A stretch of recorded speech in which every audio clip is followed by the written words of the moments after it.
Hey creative friends, welcome to my channel, and this video is just for fun. I just thought it'd be fun to make butter today. The reason is because I've got a couple loaves of bread in the oven, and I've got this half a gallon of heavy whipping cream that I got when we were at Costco because I thought it'd be fun to make butter, and so now I've got time to do it.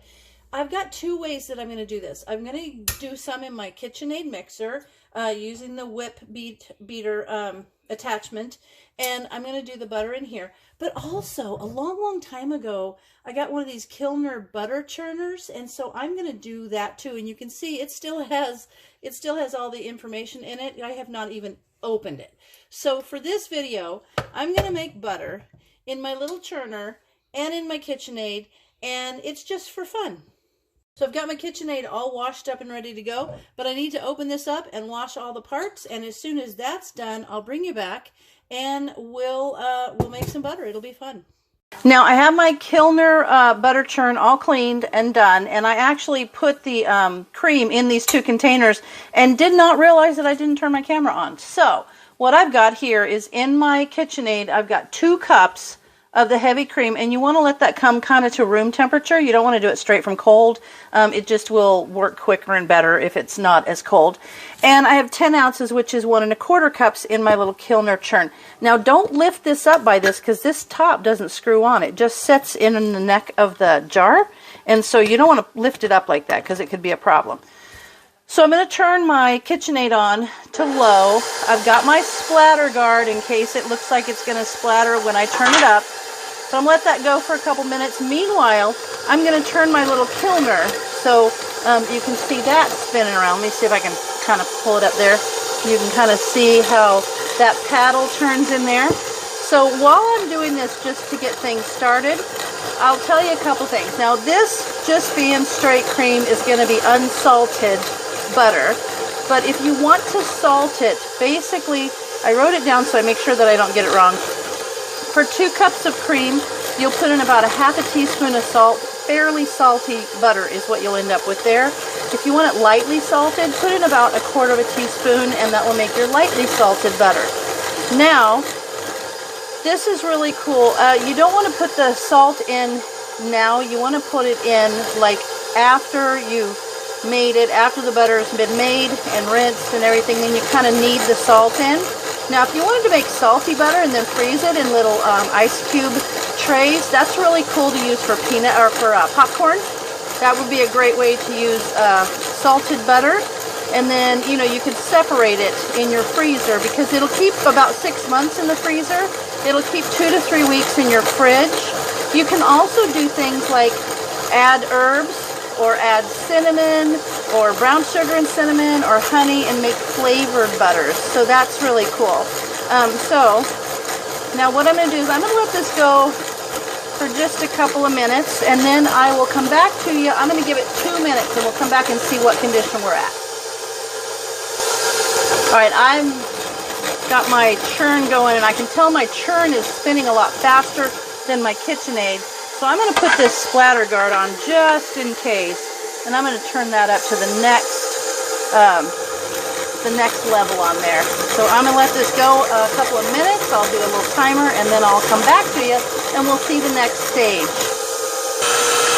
Okay, a couple of minutes have gone by, and I've gradually turned my KitchenAid up higher, and I'm still paddling away at this Kilner churn as fast as I can.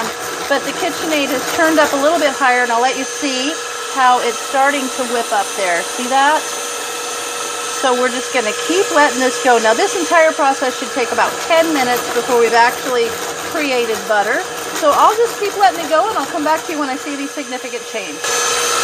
All right, you can see this is making a nice whipped cream. Let me stop it and lift the... I'll show you how this is making a nice looking whipped cream. You see that? You see that? Looks so good.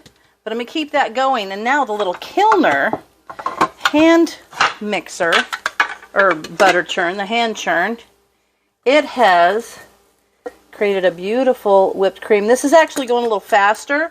So now I'm going to just continue the shifting. Then you can feel it's gotten thicker. And what's going to happen is once it gets thick, it will suddenly start to get all those butter solids, those butter fats together and making butter. So I'm going to come back to you as soon as we get to the next stage.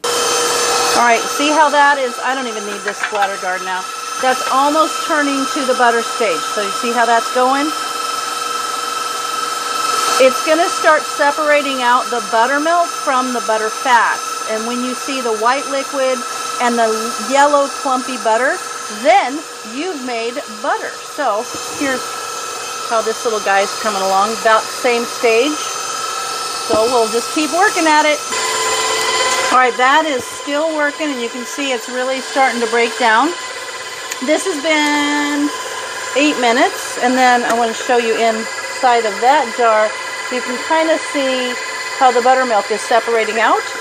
So I will keep blending and churning, and I'll come back to you when we make the next step. So I want to show you this. You can see that there's a clump in there. See how it's starting to clump up? I wonder if I can turn it and you can see.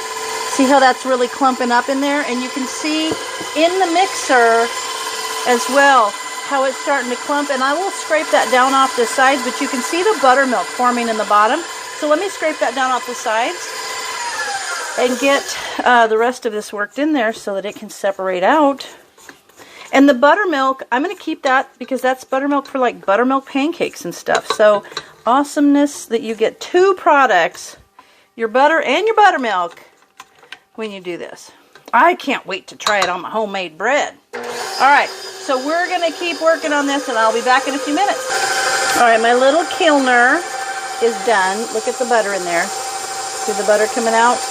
And you see the buttermilk, and there's a big piece of butter that I'll have to take out of there because we need to wash the butter to get the buttermilk off. But you see how this is starting, looks like the butter fats are separating from the buttermilk, and it will become a big clump just like in my little kilner churn. So I'll give that a couple minutes, and it should just clump up into one big clump, and then we'll come back. And this is why, if you see that buttermilk, this is why you don't want to add your salts or any of your flavorings before this. Oh, look, there it's happening.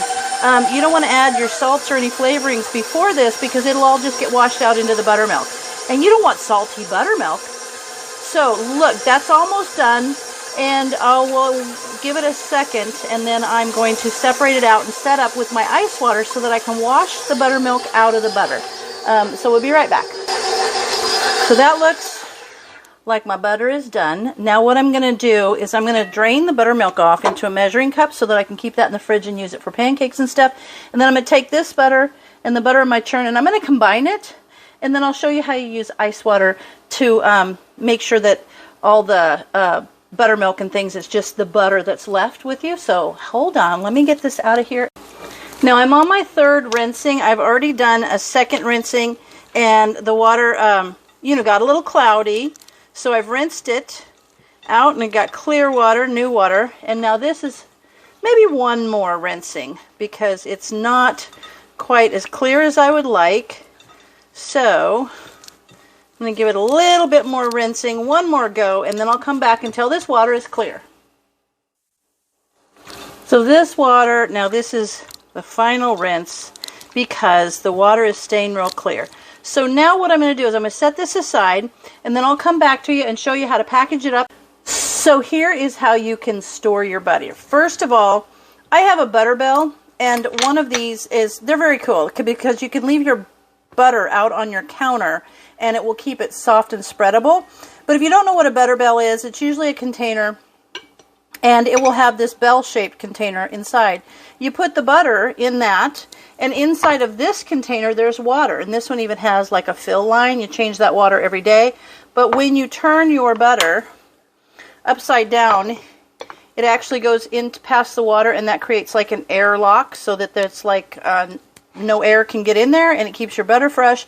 But it also keeps it so that it's spreadable, which is awesome because you take it out of the fridge, a lot of times you can't spread it right away. Now I went ahead and spread some on this piece of bread from the loaf that I made earlier today, and I will show you. Look how nice it spreads. And I'm going to do a little taste test because it's awesome. Let's see. This is the bread I made that is a pumpkin seed and cranberry, and with home churned butter. It's delicious. The butter is so good.